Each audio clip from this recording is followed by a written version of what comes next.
तमाम अजला के जिम्मेदारों को बुलाया गया है ताकि अपने पार्टी की मजबूती के साथ मिंबर साजी की मुहिम को आगे बढ़ाएं। और इस वक्त बिहार में जो कुछ हो रहा है दलितों के साथ, अक़लियतों के साथ, पिछड़ों के साथ, उसके इंसाफ की लड़ाई लड़ने में अपने कदम को आगे बढ़ाएं। आवाम को बेदार करें कि हुकूमतें बदलती हैं लेकिन मेरे मसाइल को हल करने के लिए कोई संजीदा नहीं है। आज अक़लियतों के मसाइल मुँह खोले देख रहे हैं बिहार में। अक़लियतों के बच्चों की तालीम का मसला हो, उनकी नौकरी का मसला हो, चाहे उनकी सियासी नुमाइंदगी का मसला हो, उसकी समाजी हैसियत हो, उनके जान व माल और इज़्ज़त व आबरू की तहफ़्फ़ुज़ का मसला हो, या उर्दू का मसला हो, या अक़लियत से जुड़े हुए दूसरे मसाइल हों, इन मसाइल पर हुकूमतें संजीदा नहीं हैं। यही वजह है कि बिहार में ज़रूरत है इस वक्त कि तमाम तर पार्टियों, बिरादरियों ने, इलाके ने अपनी अपनी एक जमात खड़ी कर ली है। इसलिए ज़रूरत है बिहार में कि महरूम तबक़ात का, वंचित लोगों का एक समूह तैयार हो और बिलखुसूस मुस्लिम माइनॉरिटी के लोग जिनको हर महात पे नज़रअंदाज किया जा रहा है, उनके मसाइल की आवाज़ सियासी ऐवानों में उठे। उसके लिए हम लोगों ने अपनी मिंबर साजी मुहिम को बड़ी मजबूती और तवानाई के साथ बिहार में शुरू किया है और हम चाहते हैं कि आप लाखों लोग हमारे मेंबर बने और MIM का पैगाम पहुँचाएँ कि हम दूसरे लोगों के तरह सिर्फ इक़्तिदार के लोग भी नहीं हैं।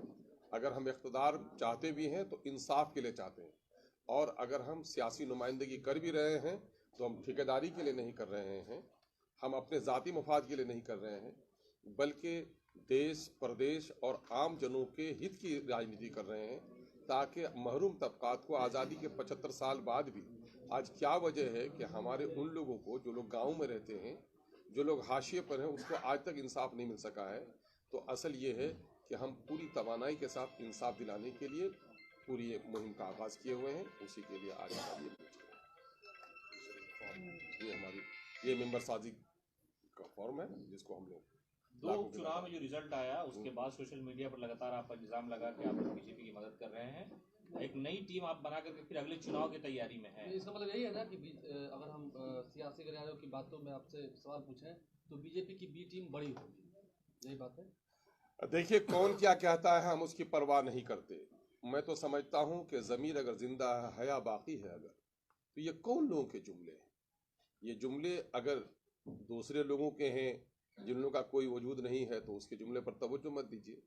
बिहार के गठबंधन का अगर है तो बिहार के गठबंधन को पूछिए कि बिहार में 17 सालों तक बीजेपी को दूध पिलाकर, अपने गले से लगाकर RSS के बातिल नज़रियात को, ख़तरनाक और नापाकीज़ा नज़रियात को बिहार में स्थापित करने का प्रयास किसने किया? मैं समझता हूँ कि बीजेपी की बी टीम अगर कोई है तो गठबंधन में दाखिल है। आज गठबंधन उसके साथ है। MIM बीजेपी की बी टीम कैसे हो सकती है? MIM की एक रोशन ताबनाक तारीख रही है कि MIM ने हैदराबाद से अपना सफ़र शुरू किया है। हैदराबाद में जाकर देख लिए अक़लियतों को, दलितों को इंसाफ दिलाने के लिए और फ़िरका परस्तों के पंजों को मड़ोड़ने के लिए जो लोग सांप्रदायिक शक्ति और बीजेपी के नज़रियात को फैला रहे हैं, उसकी पूरी तरदीद करने के लिए कोई एक आदमी पूरे मुल्क में अगर मजबूती के साथ खड़ा है, उसका नाम बैरिस्टर सैफुद्दीन अवैसी है। हम मुल्क के वज़ीर आज़म, वज़ीर आला की लड़ाई नहीं लड़ रहे हैं। इस मुल्क में कमज़ोर तबक़ात को इंसाफ दिलाने की लड़ाई लड़ रहे हैं। जो लोग जालिम हैं, जिन लोगों ने अक़लियतों के वोट को गुलाम बनाकर रखा और ये लगता है कि मेरे दरवाजे से अब नहीं गुजरेंगे, इन्होंने अलग पगडंडी बना ली है, ऐसे लोगों के पेट में ऐठन हो रही है। इस तरह इसलिए ऐसे जुमले बोल रहे हैं। मैं अक्सर बोलता हूँ, सामंतवादी विचारधारा जो वो यही है कि गरीबों के बदन पर अच्छे कपड़े देखते हैं तो उसके बदन में नोचनी होने लगती है। जब मुस्लिम माइनॉरिटी के दरमियान में लीडरशिप उठकर खड़ी हुई है तो मिटाने का कोशिश भी किसने किया? आपने देखा नहीं? बीजेपी के लोगों ने अगर हमारी मस्जिदों को तोड़कर खुशी मनाई है तो यहाँ के लोग हमारी क़यादत को तोड़कर खुशी मना रहे हैं। तो बीजेपी की बी टीम तो वो लोग होंगे जो लोग अक़लियतों को ऊपर उठने नहीं देना चाहते हैं, अक़लियतों के मसाइल को दबाना चाहते हैं। जो लोग अक़लियतों के मसाइल के लिए लड़ रहे हैं, ऐसे लोग जिनको कहे राहत, तो बहरहाल ये उनके जुमले हैं, जालिमाना जुमले हैं। वो नहीं चाहते हैं कि अक़लियतों के दरमियान में कोई तवाना आवाज़ उठे। इसी वजह से बौखलाहट की बुनियाद पर वो ये बात कह रहे हैं। जिनके पाँव तले ज़मीन खिसक रही है वो इस तरह की जुमलेबाजी कर रहे हैं। हम उनके इस जुमले की कोई परवाह नहीं करते हैं। हम अपने मंजिल की तरफ रवां दवा हैं। मतलब RSS और गठबंधन दोनों के खिलाफ है ना जी? आपने कहा कि RSS का डर दिखा रहा है, मतलब कि RSS से डरना सही नहीं है? यकीनन नहीं डरना है, मुकाबला करने की जरूरत है। और इस देश से जिनको भी मोहब्बत है उन तमाम तर लोगों को अमन के क़याम के लिए लड़ना है और नफरत की सौदागरी जो लोग करते हैं उनके खिलाफ लड़ाई लड़नी चाहिए। मतलब मुसलमान अब महागठबंधन की ओर नहीं जाएंगे, एआईएमएम की ओर अब जाएंगे या नहीं जाएंगे मैं वो नहीं, मैं वो तो तो ये कहते कहूंगा हैं मैं आप- अपने करीब लाऊंगा। वो तो आप आरोप लगाते हैं कि आप वोट काटने की राजनीति कर रहे हैं। मैं आज सुनिए, मैं ये कह रहा हूं कि ये कोई आवाम नहीं लगाती है, ये वो लोग लगाते हैं जिन लोगों ने अक़लियतों का वोट लेकर उनके तकदीर को काटा है, उसके नस्लों के साथ नाइंसाफी की है। पता है, अगर हिम्मत है, अगर आप गठबंधन के लोग ये मुझे कहते हैं कि मैं वोट काट रहा हूं, तो 15 साल हुकूमत रही है समाजी इंसाफ की और 17 साल हुकूमत रही है इंसाफ के साथ तरक्की की। अगर हिम्मत है तो व्हाइट पेपर जारी करें कि इन 32 सालों में मुसलमानों के वोट तो इनको मिले, लेकिन मुसलमानों को नौकरी क्या मिली, सियासी हिस्सेदारी क्या मिली, वजारत में क्या हिस्सा मिला। अगर हिम्मत है तो व्हाइट पेपर जारी कर दें। अगर वो मुसलमानों को हक देने के लिए तैयार है तो हम तो, हमारी कोई जरूरत ही नहीं है, चूंकि उसने जुल्म किया है, चूंकि उसने नाइंसाफी की है, चूंकि उसने हकमारी की है। यही वजह है कि अक़लियत का नौजवान आज उभर कर सामने में आया है कि हम सीना सपर हैं।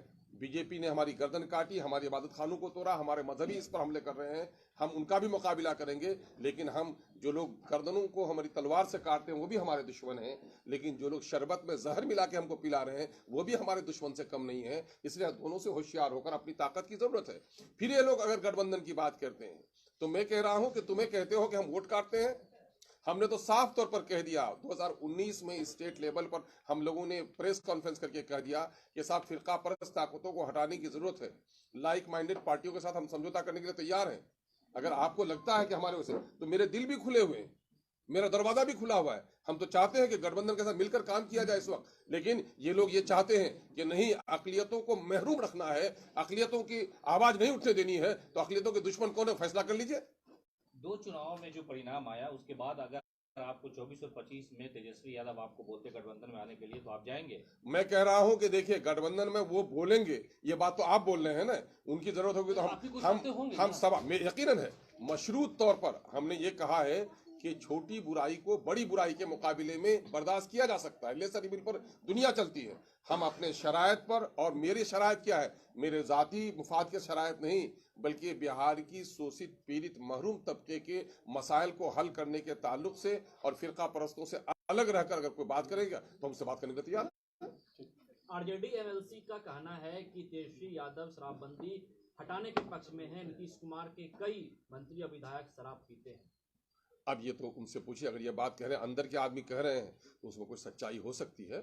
लेकिन बहरहाल मैं ये कहता हूं कि शराबबंदी बेहतरीन अमल है, इसको ईमानदाराना तौर पर नाफिज करना चाहिए, और ईमानदाराना तौर पर नाफिज करने में जो नौकरशाह आड़े आ रहे हैं उनको सजा देनी चाहिए। लगता है कि बिहार में शराबबंदी सफल है? देखिए, दुनिया से न कभी कांटे खत्म हुए हैं न बुराई खत्म हुई, लेकिन प्रयास लगातार जारी रहनी चाहिए ताकि बुराइयों पर काबू पाया जा सके।